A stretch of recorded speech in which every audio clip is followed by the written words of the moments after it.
its lowest. It's never mattered what the crisis was. The systemic oppression remains constant for those most vulnerable. Here at the Urban League of Metropolitan Seattle, we'll be temporarily adjusting our hours of operation and available services. If you are in need of resources, we recommend that you give us a call at 206-461-3792. To make an appointment, press 0 and speak with the receptionist. Walk-in hours will be from 10 a.m. to 3 p.m. Monday through Friday. And hey, we'll gladly work with you via phone as best as we can if you're exhibiting any signs of illness to assist you with information to save your home, find you a place to sleep, or connect you to job opportunities. The Urban League of Metropolitan Seattle. That's 206-461-3792. You are listening to Rainier Avenue Radio.world. Don't forget to log on www.rainieravenue.world. Welcome back to Rainier Avenue Radio.world. This is our special Impacts of the Coronavirus on South Seattle and Surrounding Communities broadcast that we do for you every Friday from 1 to 3.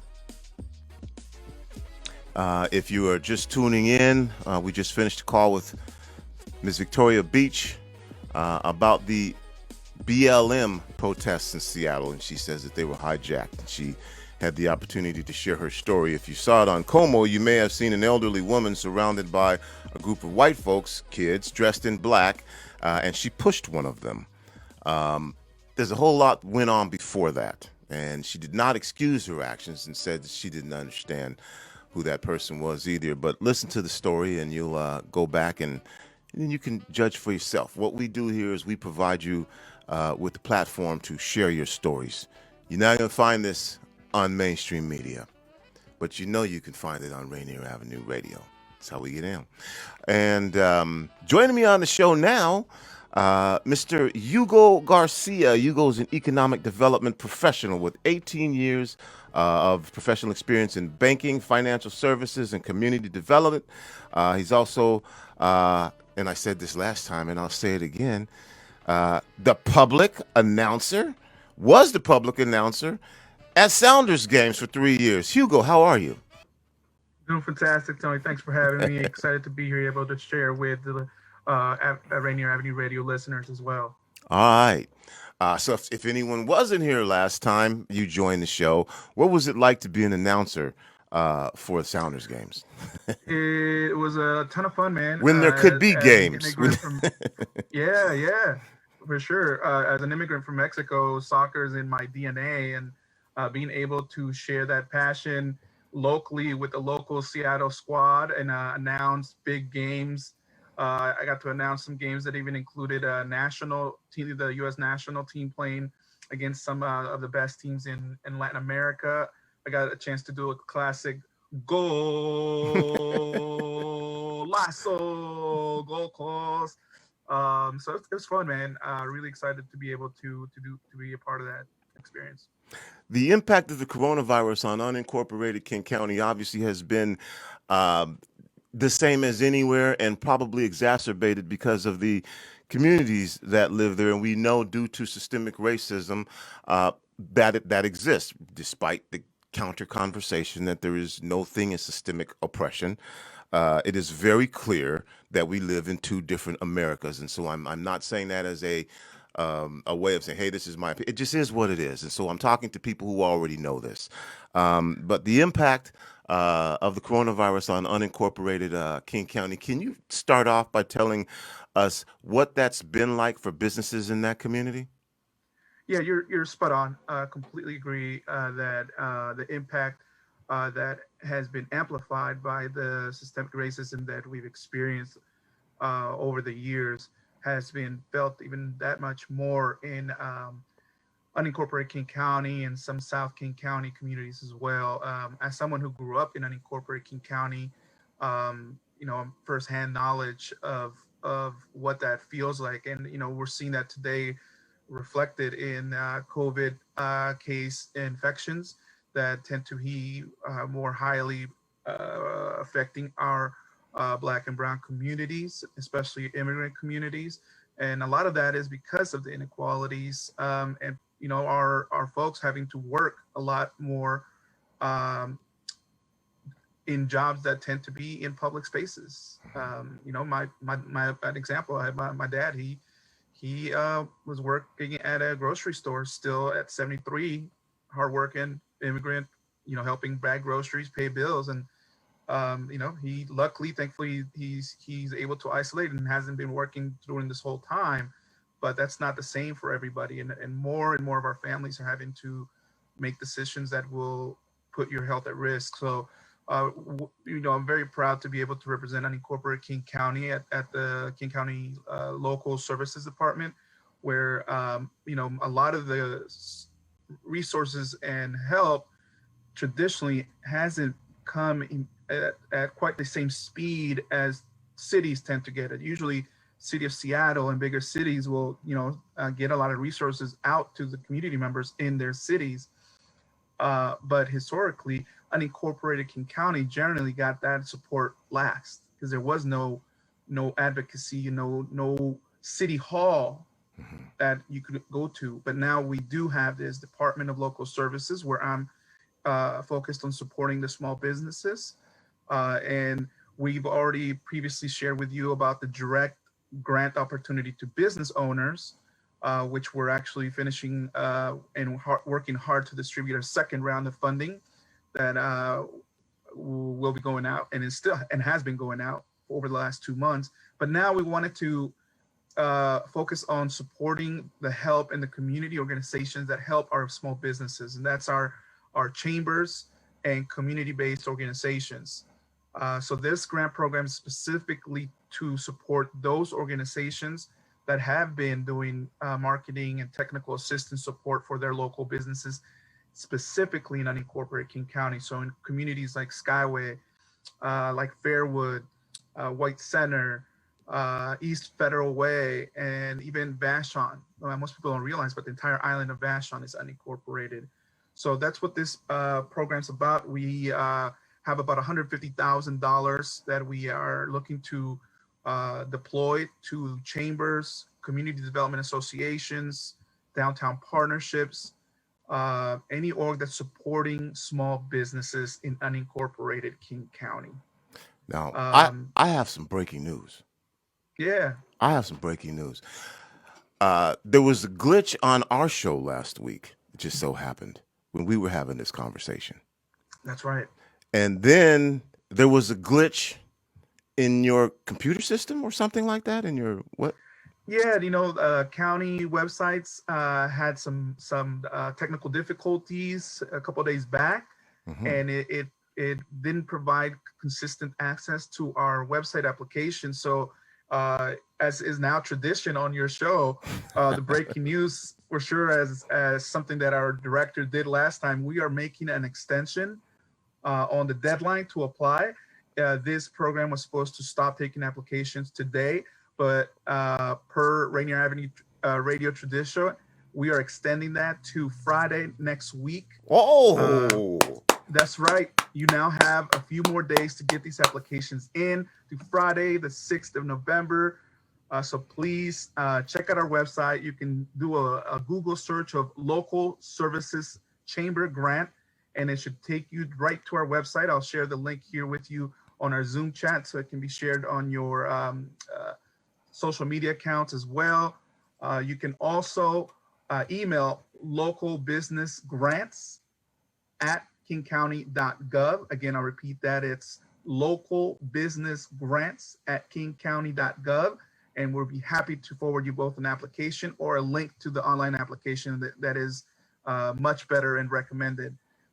Separately, we know that smaller community-based organizations a lot of times work with volunteers, and capacity and bandwidth is a challenge right now. There's so many grants and SBA programs that there's a little bit of burnout, So we set up an assistance line to provide one-on-one technical assistance to walk you through the application as needed. You can set up an appointment in multiple languages by calling 206-331-3275. I'll repeat that, and that's 206-331-3275. Leave a message, clear message with your name, phone number, a preferred time that someone calls you back to help you apply, and any language preference. And within 24 to 48 hours, we shall have a interpreter on the line as needed to help you. So we really are doubling down to make sure that we provide not just the grant opportunity, but the tools to make it easy for organizations. And that includes chambers of commerce and community-based organizations that are doing, in essence, chamber-like work over the last few months. All right, so you've extended it this time. We were talking before, and the deadline was 5 o'clock today, and the Correct. conversation was, well, should you do it? You know what? Let's do it no matter what. And then we talked about extending it, and you were thinking about it not just one day, not just till No, midnight, not just till Monday this time. This time a that's right. whole week of the ability to further get the word out to communities, to further share this information, to further the impact in the community by folks who may or may not, because, like you said, people are getting a lot of stuff thrown at them, and it's hard to keep Yep. dates in mind and then figure out what this is. And when you're burdened by the pressure of trying to run a business during a pandemic, you it's just a lot to do. So we've got an entire week to continue to get the word out about this and now. Who's eligible for this? Who is this potential $10,000 grant potential is eligible for it? So there's two key target groups we're trying to support. One is chambers of commerce. So if your chamber of commerce organization supports and has been doing technical assistance, marketing for support to businesses that had closed, or doing more delivery, promotional, and you serve those businesses that are in unincorporated King County, you can apply even if your chamber is located just outside of unincorporated King County area. So for chambers, any chamber that's has been actively supporting small businesses, you can apply. Separately, Well, wait, if you're one second. Now, for folks who think, okay, well, what does this mean? Does this mean your chamber needs to be officially recognized by King County? Can you be a community organization that does these things and acts in that way? Or do you have to be officially recognized as a chamber of commerce? Is there certain paperwork that you need to have? Um, Uh, yeah, great question, man. Thank you so much for clarifying and asking that. On our webpage, we do ask, you don't have to be recognized by King County, but you do have to have a 501c6 nonprofit business license, in essence, not a business license, but a license as a chamber organization. That's a 501c6, which you would get with the state. And for a nonprofit, it would have to be a 501c6 or a 501c3 nonprofit designation all to be right. able to apply. And we're going to go by this again because a lot of times, we say this alphabet stuff, CBOs and 501c6 Yeah, and 501c3. And again, sometimes, folks know other people who may be eligible, but they get lost in the alphabet. You know? exactly. Um, Exactly. so CBO, community-based organization, is that right? That's right. Yeah, in essence, your community group, your local organization that helps put on local community events, partnering with local businesses.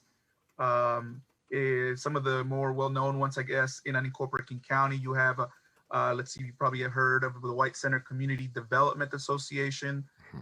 In Skyway, you have the West Hill Community Association. You have the Skyway Coalition, organizations that are doing work directly in partnership with small businesses to help them get word out on promotions, on deals, on, hey, we're still open, come visit local, shop local, buy local. So we want to be able to provide a little bit of assistance to those orgs that are doing the work. And the certification that you need is a 501c6. Correct. All For right. a chamber, it's the 501c6, Now there's a which is the IRS designation for a nonprofit chamber organization. Now, there's another way as well. Just wanted to Correct. thoroughly kind of go through that. And the other way. The other one is the 501c3 nonprofit business service organization, which is very common for, let's see, merchant associations of different neighborhoods. Like, I believe there's one like in South Park, is the South Park Merchant Association, and it's in essence a nonprofit that supports local businesses. The key difference is that the chambers can be located outside of unincorporated King County, but must support businesses within unincorporated King County. And the nonprofits have to be physically located in unincorporated King County, having their primary office in these communities, because we really want to help the organizations that are in community helping their local business owners. You're listening to Rainier Avenue Radio.world. It's me, Tony B. This is our special programming, Impacts of Coronavirus on South Seattle and surrounding communities. And again, we are now talking about a $10,000. Is it up to $10,000? I guess that's what it is, Hugo. Correct.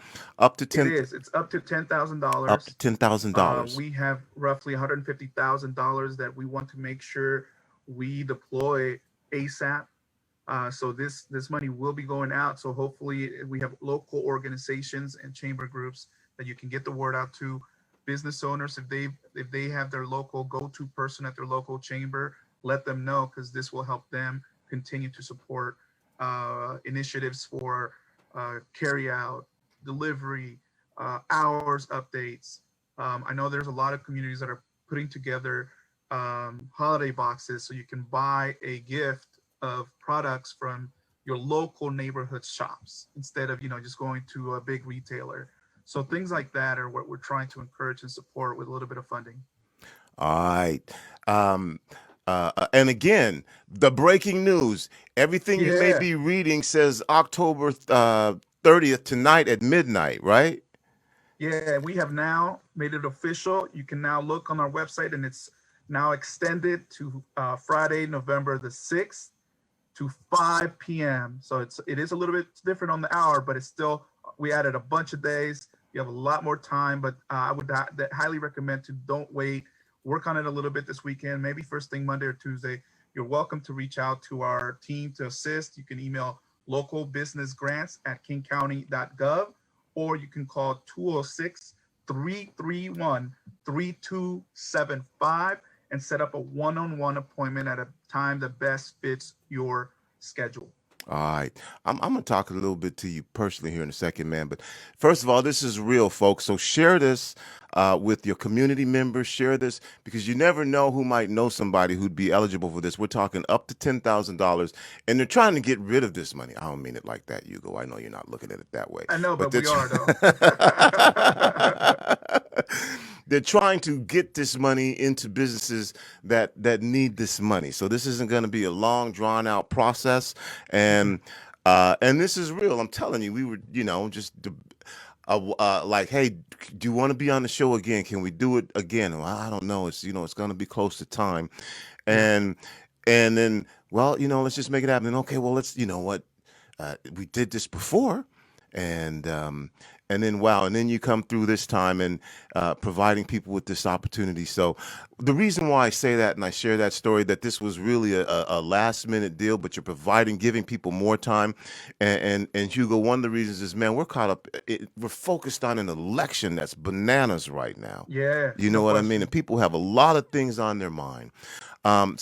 This is where I was going to talk. So appreciate you doing this and making this happen for our community.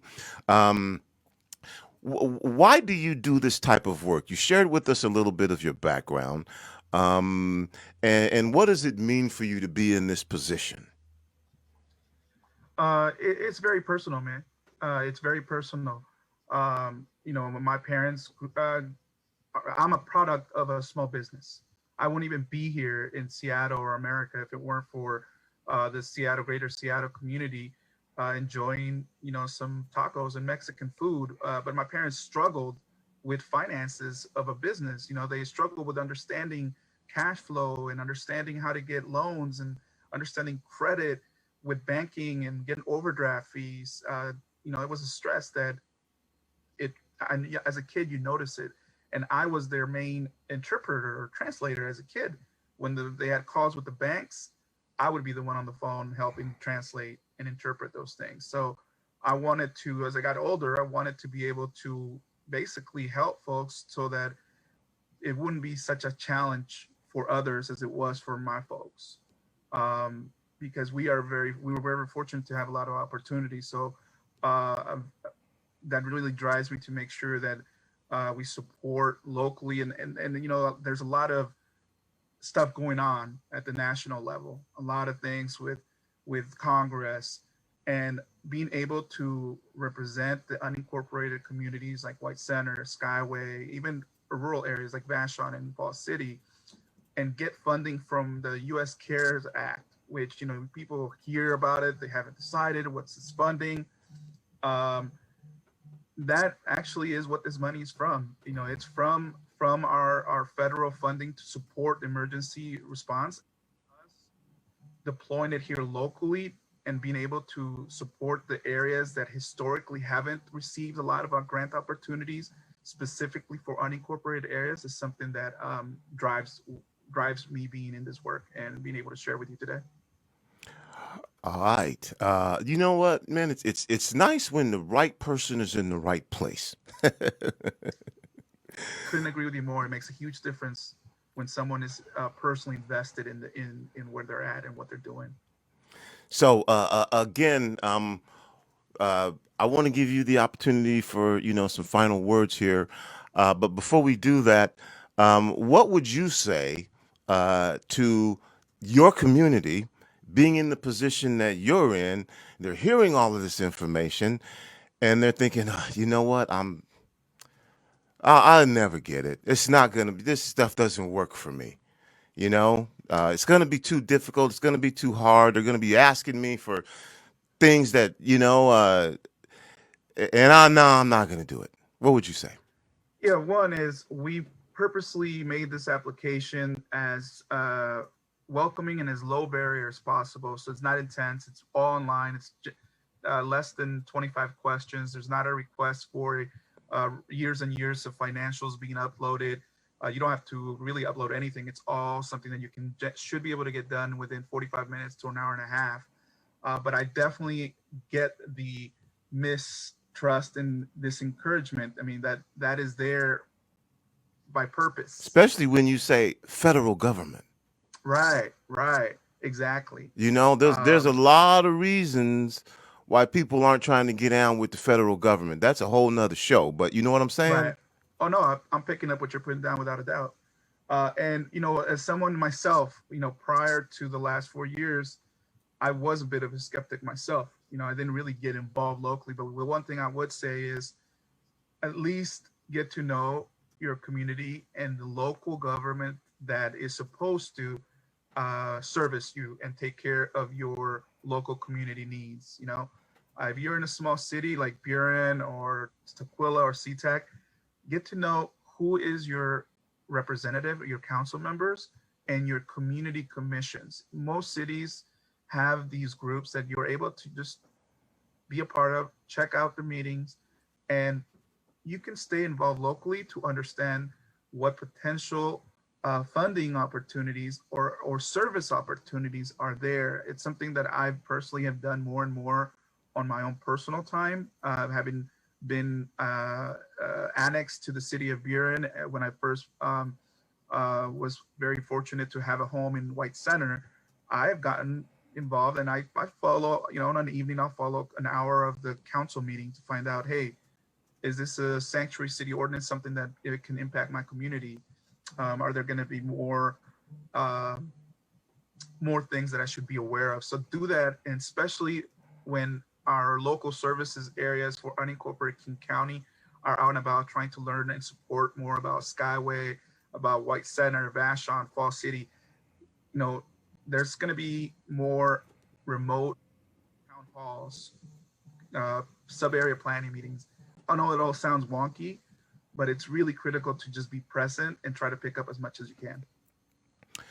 My guest again is Mr. Hugo Garcia, Economic Yes. Development Manager for King County Local Services, and former voice of the Seattle Sounders.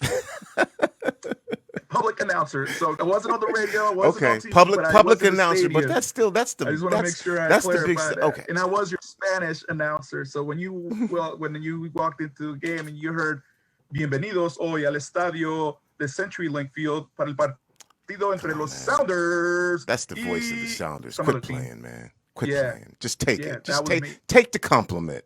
All right, just Thanks, take man. it. Yeah, I will. It's I will, a big man. deal. Gotta work on that. Gotta work on that more. But yeah, last thing, man, get yeah. your votes in, get your votes in, get those ballots in.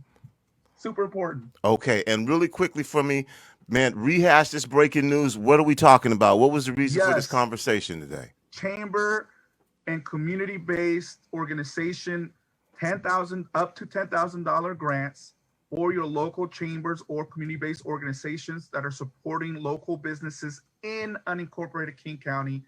It's a very accessible online application. You can Google search Local Services Chamber Grant, and our webpage should come right up.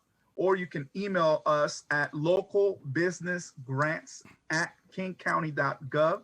I'll repeat that, local business grants all together, no spaces, no periods, at kingcounty.gov.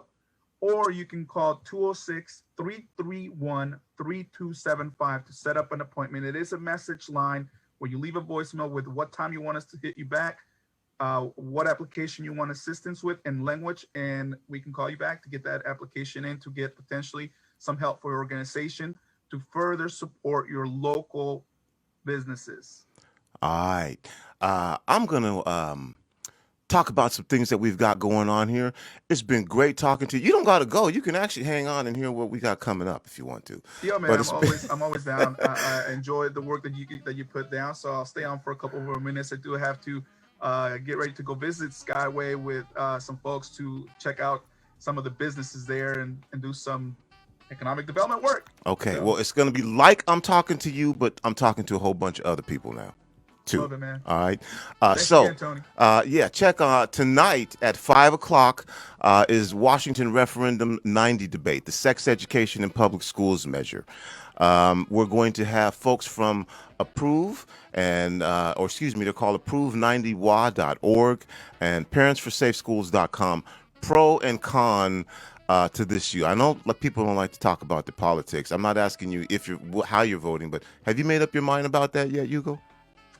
Yeah.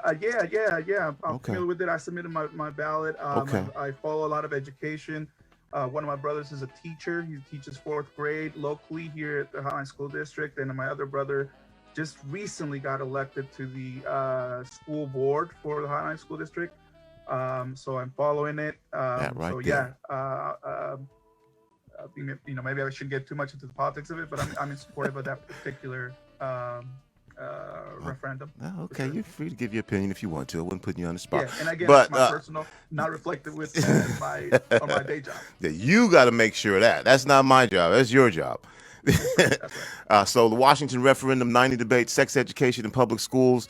We'll have both pro and con. That's tonight at 5:00, and then immediately following that at 6:00, our candidate debate. We've been doing these all over the state, from congressional to legislative to executive to judicial, and this is another judicial one. King County Superior Court, Judge Position 13, Hillary Madsen and Andrea Robertson. Do you live in King County, Hugo? I do, no question. I'm in the city of Buren formerly, but I've been in King County, a King County resident since October 10th, 1988. Well, this impacts you. All right. King County Superior Court, Judge Position 13. The debate will be tonight at 6:00.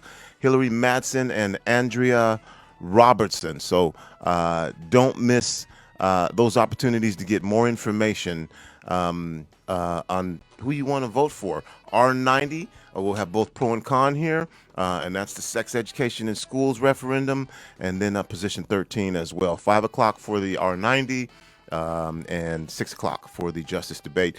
And tomorrow from 2 to 4, a South End tribute to heroes. It's called T'Challa after the Black Panther movie star who passed away recently. T'Challa. This is brought to you by the South Seattle Emerald, and Rainier Avenue Radio was excited to partner with them on this event. It's from 2 to 4. There'll be a costume parade and contest, no touch candy. You got to wear a mask even if you have a mask on. There's going to be a parade that goes essentially on the Beacon Hill Greenway from South College Street to South Spokane Street. And it's going to be a lot of fun. If you can't make it, don't worry. We're going to be broadcasting it live along the parade route, and we'll be there for the contest and to talk to folks and have a good time. And we have a special surprise for you that I can't tell you about, but Hugo, I can tell you it's going to be cool. Nice, man. Well, I'm definitely going to follow that, man. So thank you again. Appreciate everything. Everyone have a great weekend. Thank you so much. All right. And thank you for listening to RainierAvenueRadio.world. We'll be back with more from our special coronavirus, impacts of the coronavirus broadcast, impact of the coronavirus on South Seattle and surrounding communities broadcast right after this.